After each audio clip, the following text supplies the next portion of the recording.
کو پڑھیں، قوانین کو جانیں، تاکہ آپ غیر قانونی کوئی کام نہ کریں اور اپنے سامنے کسی کو غیر قانونی کام کرنے بھی نہ دیں۔ یہ کب ہوگا؟ جب ہر ہندوستانی کو معلوم ہو کہ میرے ہندوستان کے لا کیا ہیں، مجھے یہاں پر جینے کے ادھیکار کیسے دیے گئے ہیں۔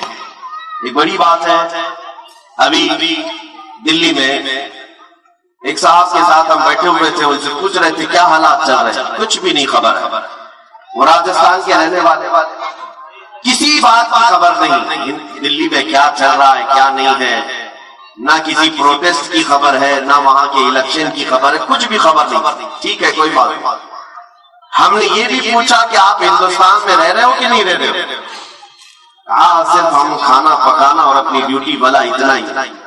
میرے عزیزوں، ہندوستان میں رہنے کے ساتھ ساتھ آپ سب کو یہ بھی معلوم ہونا چاہیے کہ ہمارے یہاں جینے کے لیے کیا ادھیکار ہمیں دیے گئے ہیں، کیسی آزادی ہمیں دی گئی ہے، ہمارے لیے کیسے لا دیے گئے ہیں، یہ ہر ایک شہری کو جاننا اس کا حق ہے۔ اور جب آپ ان پڑھ رہیں گے تو کوئی بھی آپ کو قانون کے نام پر ڈرائے گا، دھمکائے گا۔ اس لیے سب سے پہلے ہمیں ایجوکیشن کی ضرورت ہے، تعلیم کی ضرورت ہے۔ میں یہ نہیں کہتا کہ سارے لوگ لا پڑھنا شروع کر دیں، سارے کالجز میں لا ہر ایک انسان، ہر ایک شہری، ہر ہندوستانی وہ اپنے طور پر فردن چاہے تو نیٹ کے ذریعے سے بھی پڑھ سکتا ہے ہندوستان کا سنویدھان کیا ہے۔ جب آپ کو معلومات ہوگی تو آپ سنگھرش کر سکیں گے اور مقابلہ کر سکیں گے۔ جیسے کہ آج ہو رہا ہے، بہت سارے لوگ کسی بھی